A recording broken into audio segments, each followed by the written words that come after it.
नमस्कार, welcome to career मंत्र 9.1। मैं अंकित यादव आपके अपने यूट्यूब चैनल में आपका स्वागत करता हूं। आज की क्लास में हम UP triple S C PET 2023 के लिए भारतीय इतिहास का थर्ड टॉपिक बौद्ध धर्म लेकर के आए हैं। इस क्लास में हम कंप्लीट बौद्ध धर्म पढ़ेंगे। ये मैंने आपके लिए ग्राफ, चित्र वगैरह से सब तरीके से इस पीडीएफ में, इस वीडियो में आपके लिए प्रोवाइड करा रहा हूँ। ठीक है, तो आप चैनल के साथ जुड़े रहिए और चैनल को सब्सक्राइब कर लीजिए, लाइक कर दीजिए और शेयर भी कर दीजिए। ठीक है, और कमेंट बॉक्स में कमेंट जरूर करा करिए। ठीक है, चलिए क्लास की तरफ चलते हैं कि आज हम बौद्ध धर्म पढ़ने वाले हैं। ठीक है, तो देखते हैं बौद्ध धर्म में आज हमें क्या पढ़ना है। देखिए थर्ड टॉपिक है, ये आप अच्छे से जानते ही हैं, बौद्ध धर्म। अब बौद्ध धर्म में जो हमारे हैं सबसे इम्पोर्टेंट जो शख्स आ जाते हैं वो है हमारे गौतम बुद्ध। ठीक है, तो बौद्ध धर्म की स्थापना किसने की थी? गौतम बुद्ध ने की थी।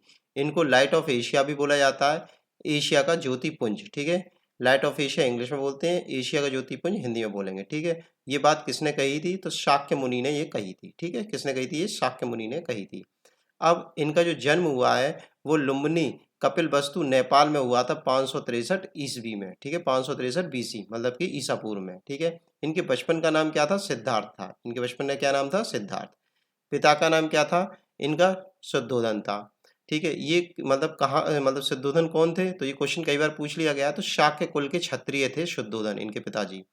इनकी माता जो थी वो महामाया थी, वो जो है कौलीय वंश की थी। किस वंश की थी? कौलीय वंश की थी। इनकी माँ का जो माँ थी उनकी मृत्यु हो गई थी इनको जन्म देने के 7 दिन के बाद। ठीक है, 7 दिन के बाद इनकी माता की मृत्यु हो गई थी। फिर उसके बाद इनका जो पालन पोषण किया था इनकी मौसी ने किया था। किसने किया था? मौसी ने किया। तो इनकी मौसी का नाम था प्रजापति गौतमी। ठीक है, और ये जो प्रजापति गौतमी थी आगे चल के इनकी प्रथम महिला शिष्य बनेंगी। ठीक है, प्रथम महिला शिष्य भी कौन है? इनकी प्रजापति गौतमी है, गौतम बुद्ध की। अब पत्नी की बात कर लेते हैं। पत्नी का नाम था यशोधरा। 16 वर्ष की उम्र में इनका विवाह हो गया था इनके साथ, और इनसे एक पुत्र उत्पन्न हुआ था, इसका नाम था राहुल। इनके पुत्र का क्या नाम था? राहुल। इनका जो सारथी था, जो रथ चला रहा था, उसका नाम था चन्ना या फिर चांद। ठीक है, इनके घोड़े का नाम था कत्थक। इनके घोड़े का क्या नाम था? कत्थक। आगे चलते हैं हम लोग। अब देखिए ये मैंने ग्राफ के द्वारा आपको एक डायग्राम सा बना दिया, जिससे क्या है कि पूरा महात्मा बुद्ध आपको कंप्लीट, महात्मा बुद्ध आपको कंप्लीट यहीं पर हो जाएगा। ठीक है, तो करते हैं, समझते हैं। देखो यहाँ से हम शुरू करेंगे सिद्धार्थ से। तो महात्मा बुद्ध के बचपन का क्या नाम था? सिद्धार्थ था। इनका जन्म 563 बीस ईस्वी पूर्व में हुआ था। इनका जन्म लुम्बिनी कपिल वस्तु के निकट हुआ था। पिता थे इनके कौन थे? शुद्धोधन थे। माता कौन थी? महामाया थी। प्रजापति गौतमी कौन थी? इनकी मौसी थी, जिन्होंने इनका पालन पोषण किया था। यशोधरा इनकी कौन थी? पत्नी थी। यशोधरा या फिर गोपा, बिंबा और भदक चन्ना। ठीक है, ये इनकी पत्नियों के नाम यहाँ पर मिलते हैं। राहुल कौन थे? इनके पुत्र थे। चन्ना कौन था? इनका सारथी था। 29 वर्ष में इन्होंने घर को छोड़ दिया था, और ये घटना कहलाई थी, मतलब घर त्याग करने की जो घटना कहलाई थी वहां भी निष्क्रमण कहलाई थी। ये इंपॉर्टेंट क्वेश्चन बन जाता है, कई बार पेपर में पूछा गया है। वैशाख की पूर्णिमा की रात निरंजना नदी के किनारे पीपल वृक्ष के नीचे इनको क्या हुआ था? ज्ञान की प्राप्ति हुई थी। ठीक है, ज्ञान की प्राप्ति इनको बोध गया में हुई थी। ये क्वेश्चन कई बार आ जाता है। 468 ईसा पूर्व में मृत्यु हो गई थी देवरिया कुशीनगर में। और चुंद शिष्य, इनका एक चुंद लोहार था, शिष्य था, जिसने क्या खिला दिया था? इन्हें सुअर का मांस खिला दिया था। इस तरह से महात्मा बुद्ध से इंपॉर्टेंट जो भी फैक्ट्स बनते हैं अक्सर करके ये पूछे जाते हैं, तो वो मैंने एक डायग्राम के तहत इन्हें समझा दिया। अब इससे रिलेटेड और भी चीजें हैं वो हम यहाँ पर डिटेल में पढ़ते हैं। ठीक है, 29 वर्ष में सिद्धार्थ ने घर छोड़ दिया था, तो महाभिनिष्क्रमण मैंने बताया आपको। घर छोड़ने के बाद ये वहां गए थे, अनोमा नदी के तट पर इन्होंने सिर मुंडवाया और सन्यासी जीवन धारण कर लिया। सिद्धार्थ सबसे पहले कहाँ गए? राजगृह में गए। वहां जाकर अनार कालम से मिले और सांख्य दर्शन की शिक्षा ली। ठीक है, ये पूछ लिया जाता है कि इनके पहले गुरु कौन थे, मतलब महात्मा बुद्ध के, गौतम बुद्ध के पहले गुरु कौन थे? तो अनार कालम थे। ठीक है, और अनार कालम से इन्होंने कौन सी शिक्षा ली थी? सांख्य दर्शन की शिक्षा ली थी। ये कहाँ पर थे? राजगृह में थे। अब राजगृह के बाद ये कहाँ चले गए? वैशाली में आ गए। ठीक है, गौतम बुद्ध कहाँ आ गए? वैशाली में आ गए। वैशाली में किससे मिले? रुद्रक रामपुत्र से मिले। किससे मिले? रुद्रक रामपुत्र से मिले। और यहाँ से इन्होंने किसकी शिक्षा ली? योग दर्शन की शिक्षा ली। किसकी शिक्षा ली? योग दर्शन की। पहले सांख्य दर्शन के लिए, फिर योग दर्शन के लिए। गया पहुंच गए ये लोग। फिर गया में 6 वर्ष तक तपस्या की और उसके बाद वैशाख माह की पूर्णिमा को पीपल वृक्ष के नीचे निरंजना नदी के किनारे इन्हें ज्ञान प्राप्ति हो गई। इसके बाद ये क्या कहलाए? बुद्ध कहलाए। कौन कहलाए? बुद्ध कहलाए। ये इंपॉर्टेंट क्वेश्चन बन जाता है, बुद्ध कहलाए। सुजाता नामक कन्या के हाथों से खीर खाकर इन्होंने अपना क्या तोड़ा? अनशन तोड़ा। मतलब ये जो तपस्या कर रहे थे तो उसको तपस्या में बिल्कुल कुछ खा पी नहीं रहे थे, तो इसके क्या है कि इन्होंने क्या किया, फिर जब अपना अनशन तोड़ा था तो इनको एक कन्या थी, उसका नाम था सुजाता। सुजाता ने अपने हाथों से इन्हें खीर खिलाई, तब उन्होंने अनशन तोड़ा था। बुद्ध ने अपना प्रथम उपदेश कहाँ दिया था? सारनाथ में दिया। ठीक है, कहाँ दिया था? ये क्वेश्चन कई बार पूछा गया। प्रथम उपदेश कहाँ दिया गया? सारनाथ में दिया गया। और ये जो घटना कहलाई थी धर्म चक्र प्रवर्तन कहलाई। ठीक है, देखो जब घर छोड़ा था तो सबसे इंपॉर्टेंट घटना हुई थी महाभी निष्क्रमण, ये वाली। ठीक है, अब जब इन्हें ज्ञान की प्राप्ति हो गई और उसके बाद इन्होंने प्रथम उपदेश दिया है तो वो कहलाया धर्म चक्र प्रवर्तन की घटना कहलाई है। ठीक है, एक घटना और है जब ये इन्होंने अपना शरीर त्याग दिया और इन्हें निर्वाण की प्राप्ति हुई। ठीक है, आगे देखते हैं हम लोग। ठीक है, अब देखिए महात्मा बुद्ध यहाँ पर हमने डिस्कस किया है। देखो 4 इंपॉर्टेंट घटनाएं। देखो इनका जन्म हुआ है 563 ईसा पूर्व में, 0 वर्ष के थे जब ये। 454 ईसा पूर्व में इन्होंने घर छोड़ दिया है 29 वर्ष की अवस्था में। 448 ईसा पूर्व में इन्हें ज्ञान प्राप्ति हुई 35 वर्ष की अवस्था में। ठीक है, 6 साल इन्होंने तपस्या की थी तो 35 वर्ष की अवस्था में। और 483 ईसा पूर्व में इनकी मृत्यु हो गई 80 वर्ष की अवस्था में। अब देखिए जब घर छोड़ा था तो ये घटना कहलाई थी महाभी निष्क्रमण। जब ज्ञान प्राप्ति हुई तो ये घटना कहलाई धर्म चक्र प्रवर्तन। और जब इनकी मृत्यु हुई तो ये घटना कहलाई महापरिनिर्वाण। ठीक है, तो ये क्वेश्चन तीनों बनते हैं पेपर में, आपके ध्यान रखेंगे। अब आ जाते हैं हम लोग जीवन से संबंधित इनके कुछ प्रतीक हैं, उनको हम जानेंगे। देखो जन्म का प्रतीक क्या है इनका? कमल या फिर सांड। ठीक है, जन्म का प्रतीक पूछ लिया था डायरेक्ट कि निम्नलिखित में से महावीर गौतम बुद्ध के जन्म का प्रतीक क्या है? तो कमल या फिर सांड ऑप्शन में होगा, तो वहां पे आपको टिक करना होगा।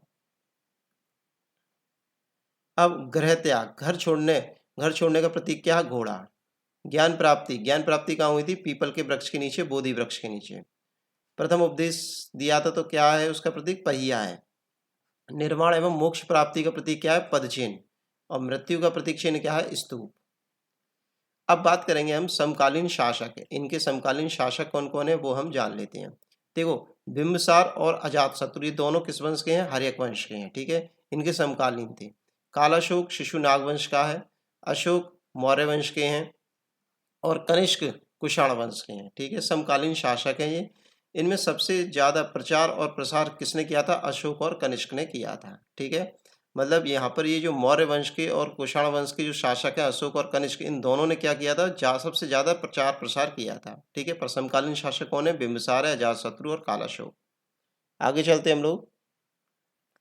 सिद्धार्थ ने कपिल वस्तु की सैर में 4 दृश्य देखे थे। ये इंपॉर्टेंट बन जाता है। कौन कौन से 4 दृश्य देखे थे? देखो हुआ क्या था, मैं थोड़ा सा पीछे चला जाता हूँ आपको याद समझाने के लिए।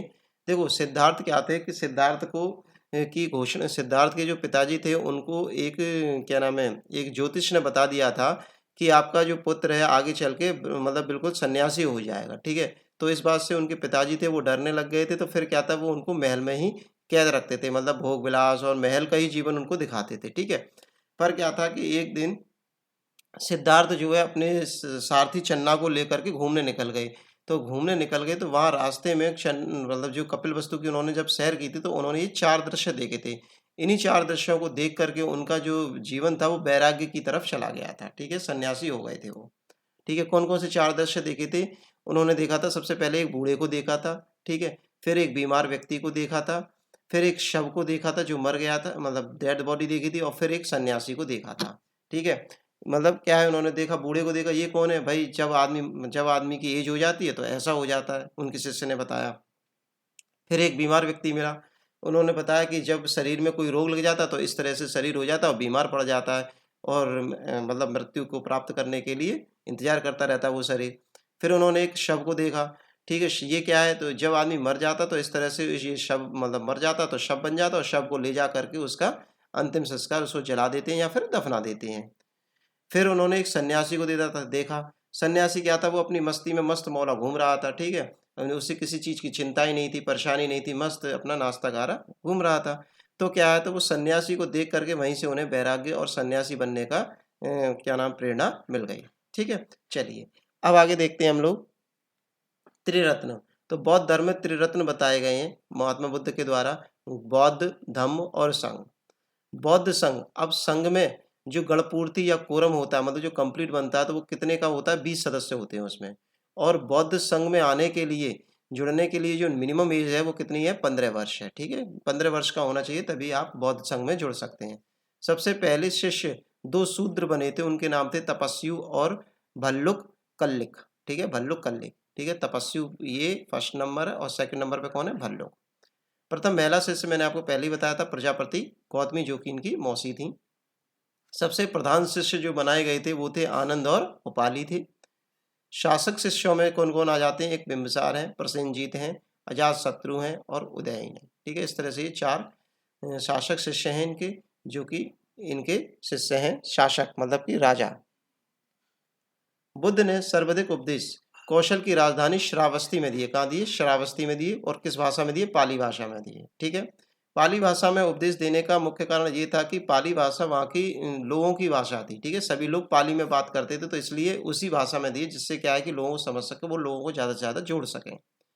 ज्ञान प्राप्ति के 8वें वर्ष वो वैशाली के लिच्छलियों ने वैशाली के लिच्छियों ने बुद्ध को वैशाली आमंत्रित किया, बुलाया वैशाली में। ठीक है, और कूटाग्रशाला मतलब क्या दिया? कूटाग्रशाला नामक एक विहार दिया, मतलब रहने की जगह दी। अपने शिष्य आनंद, मतलब आनंद और उपाली इनके प्रधान शिष्य थे, अभी थोड़ी देर पहले ही हमने पढ़ा। तो इनके शिष्य जो थे आनंद, उनके कहने पर बुद्ध ने वैशाली की महिलाओं को संघ में प्रवेश करने की अनुमति दे दी। मतलब महिलाओं को अनुमति किसके कहने पर दी गई? प्रधान शिष्य आनंद के कहने पर। अपने जीवन के अंतिम समय में ये कहाँ आ गए थे? कुशीनगर में आ गए थे।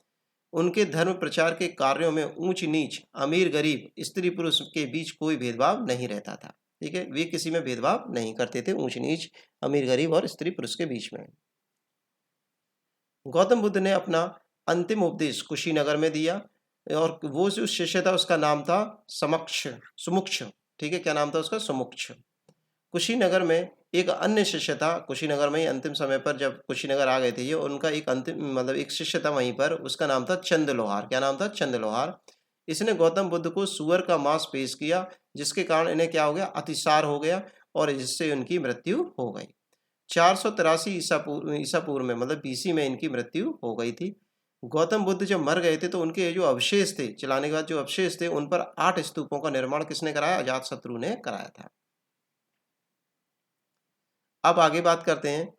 बौद्ध धर्म में पूजा के स्थल, मतलब जहाँ पूजा की जाती थी उसे बोला जाता था चैत्य, और जो रहने के स्थल थे, रहने की जगह थी, उन्हें बोला जाता था विहार। ठीक है, चैत्य में क्या होती थी? पूजा होती थी, और विहार में क्या होता था? निवास स्थान, मतलब रहते थे। मठ क्या था? बौद्ध की शिक्षा दी जाती थी, बौद्ध धर्म की यहाँ पे शिक्षा मिलती थी। इसमें बौद्ध भिक्षु वर्षा ऋतु में विश्राम करते थे। क्या करते थे? विश्राम करते थे।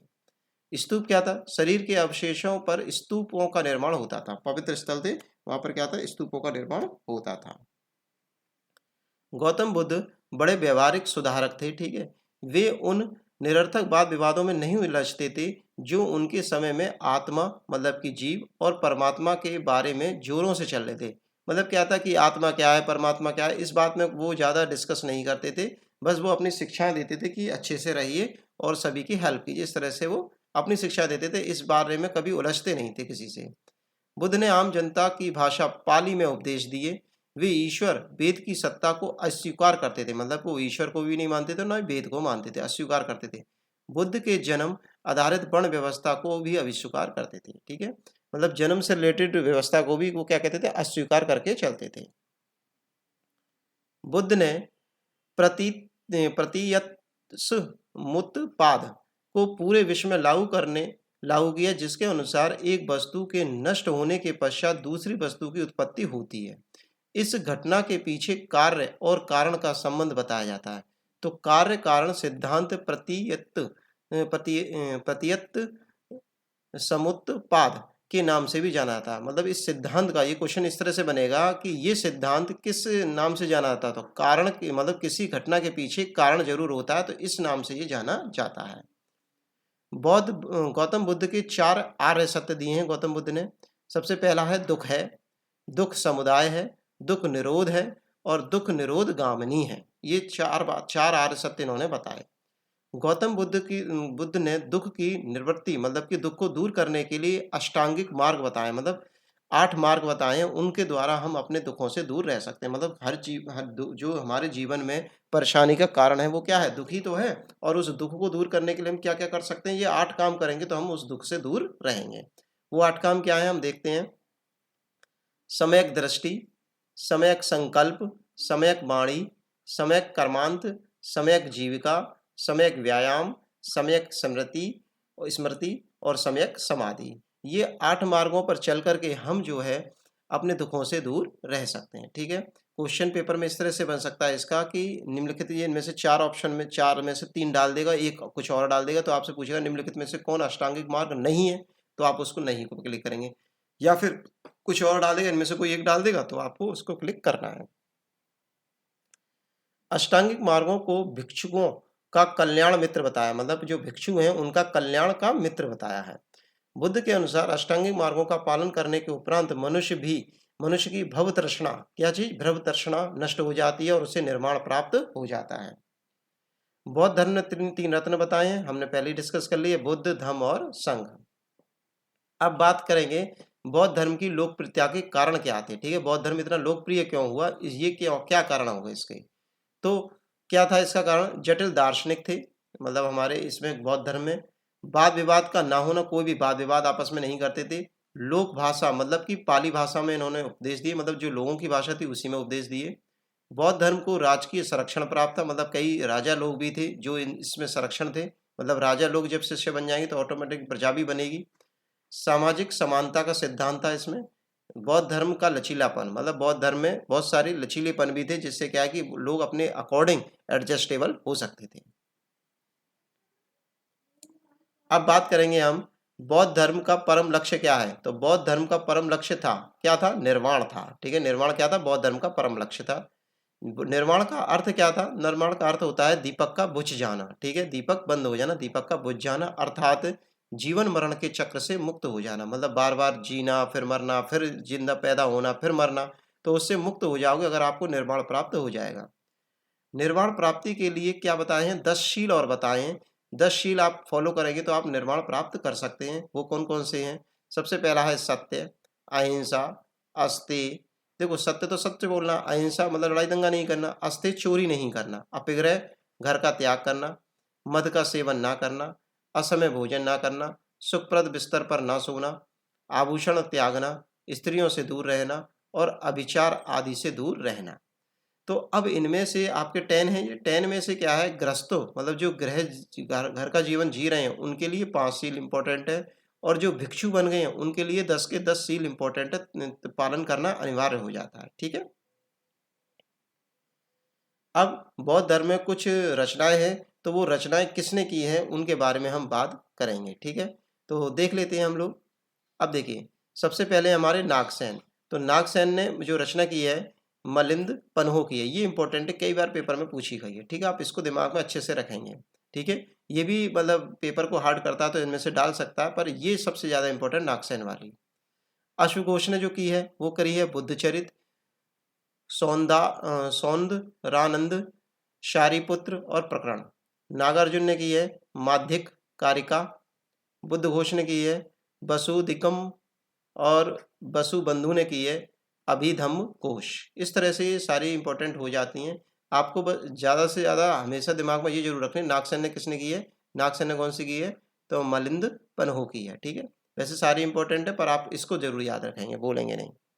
अब देखते हैं संप्रदाय। संप्रदाय कौन कौन से संप्रदाय बौद्ध धर्म से इंपॉर्टेंट है और इसकी जो स्थापना की है वो किसने की है? तो सबसे इंपॉर्टेंट हो जाता है हमारा आजीवक संप्रदाय। ठीक है, यही इंपॉर्टेंट है और बाकी के आपको याद रखने हैं, बस दिमाग में रखने हैं कि आप टिक कर सके। बस ये आजीवक को आपको इम्पोर्टेंट है बहुत ज़्यादा, तो इसे हमेशा याद रखना। तो आजीवक संप्रदाय की स्थापना जो की है मखलीपुत्र घोषाल ने की है, मखलीपुत्र घोषाल ने की है। घोर अक्रियवादी की है पूर्ण कश्यप ने। यक्षरवाद की है अजित केश कम्बिल ने। नित्यवादी और भौतिकवादी की है पकू घक चन्यान ने। और संदेहवादी की है संजय विट्ठली पुत्र ने। अब बात करते हैं हम महत्वपूर्ण तथ्यों के बारे में। तो बुद्ध के प्रवचनों का संकलन जो है वो सभी जो बुद्ध ने जो प्रवचन दिए हैं उनका संकलन जो इकट्ठा किया गया वो किया गया है सुक्त पिटक किताब में किया गया। नागार्जुन, जो अभी हमने थोड़ी देर पहले पढ़े थे, नागार्जुन ने आपका देखिए ये रहा, नागार्जुन ने मिलिंद पनहो बुक की है ना, तो यही नागार्जुन है, ठीक है। तो नागार्जुन को जो है भारत का आइंस्टाइन के रूप में भी जाना जाता है। बौद्ध धर्म ग्रंथों में महान टीकाकार, सबसे ज़्यादा जो टीकाकार हैं वो कौन है? बुद्ध घोष हैं। बौद्ध धर्म के पूर्व जन्मों की कथा, मतलब जो पुराने जन्मों की जो कथा है बुद्ध धर्म से रिलेटेड, उनको क्या बोला जाता है? जातक कथा। बहुत इंपॉर्टेंट क्वेश्चन है, वेरी वेरी इंपॉर्टेंट, ठीक है। बौद्ध धर्म का सबसे प्राचीन संप्रदाय कौन सा, सबसे पुराना संप्रदाय कौन सा हो जाएगा? घेरवाद, ठीक है। अभी थोड़ी देर पहले मैंने संप्रदाय आपको बताए थे, तो आजीवक संप्रदाय, पर इनमें सबसे पुराना कौन सा? घोरवाद, ठीक है। कौन सा? सेकंड नंबर है घोरवाद, पूर्ण कश्यप ने जो किया है। अब बात करते हैं हम लोग, ग्रस्त जीवन में रहकर बौद्ध धर्म को मानने वालों को क्या कहा जाता था? उपासक कहा जाता था। बौद्धों का सबसे पवित्र एवं महत्वपूर्ण त्योहार जो कौन सा? वैशाखी पूर्णिमा है, ठीक है।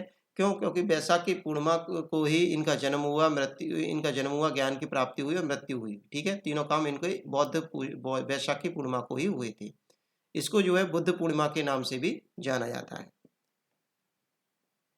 गौतम बुद्ध से संबंधित 4 स्थान इंपॉर्टेंट है, आपको पहले ही बता दिए मैंने, फिर से रिपीट कर देते। जन्म इनका कहाँ हुआ था? लुम्बिनी में हुआ था। ज्ञान की प्राप्ति बोधगया में हुई। प्रथम उपदेश इन्होंने जो दिया वो सारनाथ में दिया, और महापरिनिर्वाण मतलब मृत्यु जो हुई, इन्हें निर्वाण की प्राप्ति जो हुई वो हुई कुशीनगर में। बौद्ध धर्म पुनर्जन्म में विश्वास करता था, ठीक है, पुनर्जन्म में विश्वास करता है, तभी तो उन्होंने कहा कि जन्म मरण के चक्र से मुक्त हो जाता है अगर निर्वाण की प्राप्ति हो जाएगी, ठीक है। अब बात करते हैं बौद्ध संघ में प्रविष्ट होने की जो संपदा, उसको मतलब बोला जाता था, उसको बोला जाता था उपसंपदा। क्या बोला जाता था? उपसंपदा। जब एंट्री करते थे तो उसको क्या, जैसे एडमिशन लेने जाते हैं ना जैसे स्कूलों में, तो उसी तरह से एडमिशन बोलते हैं, तो यहाँ पर क्या बोलते थे? उपसंपदा बोलते थे। बुद्ध के पंचशील सिद्धांत का वर्णन छंदोग्य उपनिषद में मिलता है। गांधार शैली के अंतर्गत ही सर्वाधिक बुद्ध मूर्तियों का निर्माण किया गया। गौतम बुद्ध के जीवन पर एडविन अर्नाल्ड, ठीक है, ये नाम है, क्या नाम है, एक पुस्तक लिखने वाले वो व्यक्ति हैं, रचनाकार हैं, इनका नाम है एडविन अर्नाल्ड। एडविन अर्नाल्ड ने जो क्या किया था? लाइट ऑफ एशिया नामक एक पुस्तक की रचना की थी गौतम बुद्ध के ऊपर। भूमि स्पर्श मुद्रा, मतलब भूमि को स्पर्श करते हुए मुद्रा है आपकी गौतम बुद्ध की, वो कहाँ पर है? सारनाथ की बुद्ध मूर्ति है। वो किससे रिलेटेड है? तो गुप्त काल से रिलेटेड है, ठीक, गुप्त काल से संबंधित है। अब बात करेंगे, बहुत इंपॉर्टेंट है, इससे क्वेश्चन बनता रहता है, बौद्ध संगतियों के बारे में, ठीक है। तो बौद्ध संगतियों के बारे में हम पढ़ते हैं।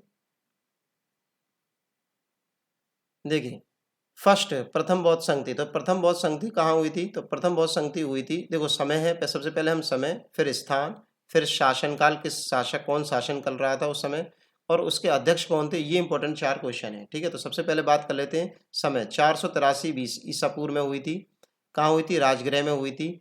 और शासनकाल किसका चल रहा था? अजातशत्रु का चल रहा था, और इसके अध्यक्ष थे उस समय महाकश्यप थे, ठीक है। अजातशत्रु जो थे वो किस वंश के थे? हर्यक वंश के थे। और जो राजगृह है, राजगृह में किसकी, कहाँ पर हुई थी ये बौद्ध संगति? तो सप्तपर्णी गुफा में हुई थी। अब इसमें जो इम्पोर्टेंट कार्य हुआ था प्रथम बौद्ध संगति में, वो क्या हुआ था? इसमें जो इम्पोर्टेंट कार्य हुआ था, 2 पिटक जोड़े गए। बौद्ध संगति मतलब बौद्ध संगति हुई थी, तो इसमें क्या हुआ था कि 2 पिटक बनाए गए थे। पहला था सुत्त पिटक और दूसरा था विनय पिटक। तो सुत्त पिटक में क्या था? बुद्ध की शिक्षाएं थी जो कि आनंद के द्वारा दी गई थी। और विनय पिटक क्या था? बौद्ध संघ के नियम थे जो कि उपालि द्वारा दिए गए थे। मतलब बौद्ध संघ में किस तरीके से एंट्री करेंगे, तो वो सब उपालि ने दिए थे। अब बात करते हैं द्वितीय बौद्ध संगति की। द्वितीय बौद्ध संगति हुई थी 100 साल बाद, ठीक है। तो 383 ईसा पूर्व में वैशाली में हुई थी। शासनकाल चल रहा था कालाशोक का। अध्यक्ष थे इसके शावक गीर, ठीक है। कौन थे? शावक गीर। अब इसमें जो इम्पोर्टेंट कार्य हुआ था, अनुयायी 2 भागों में बट गए थे, स्थावीर और महासंघिक। तो स्थावीर कौन थे? गृहस्थ वाले थे। और महासंघिक कौन थे? गृह त्याग मतलब घर को छोड़ने वाले थे। तृतीय बौद्ध संगति की बात कर लेते हैं, 3rd नंबर की। तृतीय बौद्ध संगति हुई थी 251 बीसी में, पाटलिपुत्र में हुई थी। इसमें शासनकाल चल रहा था, अशोक का चल रहा था। और अध्यक्ष थे मैगमालीपुत्र तिस्य थे, मोगलीपुत्र तिस्य थे। और जो कार्य हुआ था वो हुआ था अशोक ने, मतलब राजा अशोक ने तीसरा पिटक इसमें और जोड़ दिया। उस पिटक का नाम था अभिधम्म पिटक। अभिधम्म पिटक में क्या था? अशोक के समकालीन बौद्ध भिक्षुकों की जीवनी थी। मतलब जो अशोक के टाइम पीरियड में जो भी बौद्ध भिक्षुक आए थे उन सबकी जीवनी किसमें थी? अभिधम्म पिटक में थी। अब 4th बौद्ध संगति की बात कर लेते हैं, चौथी बौद्ध संगति। चौथी बौद्ध संधि कब हुई थी? 78 AD में हुई थी, 78 ईस्वी में हुई थी। कहाँ हुई थी? कुंडलवन कश्मीर में है ये। इसमें में शासन था कनिष्क का और अध्यक्ष थे वसुमित्र या फिर अश्वघोष, ठीक है, दोनों थे ये, वसुमित्र और अश्वघोष। इसमें जो कार्य हुआ था, बौद्ध धर्म 2 भागों में बट गया, हीनयान और महायान। हीनयान कौन थे? मूर्ति पूजा में ये विश्वास नहीं करते थे, मूर्ति पूजा में कोई विश्वास नहीं करते थे, गौतम बुद्ध को केवल मनुष्य ही मानते थे, कोई तीर्थ स्थान नहीं है। ये लोग श्रीलंका, इंडोनेशिया, म्यांमार में ज़्यादा पाए जाते हैं। महायान क्या था? बुद्ध की मूर्ति में पूजा करते थे, बुद्ध को भगवान मानते थे, इनके 4 तीर्थ मिलते हैं, ठीक है। अब मैं कुछ ट्रिक्स बताऊंगा यहाँ पे। देखिए, बौद्ध संधि जो है उससे रिलेटेड क्वेश्चन जो बनता है, चारों में हम कंफ्यूज हो जाते हैं कि प्रथम वाली किस जगह पे हुई थी, द्वितीय वाली किस जगह हुई थी, तृतीय वाली किस जगह हुई थी। तो मैंने एक ट्रिक्स बना दी है आपके लिए, बहुत इंपॉर्टेंट ट्रिक है स्थान के लिए, ठीक है।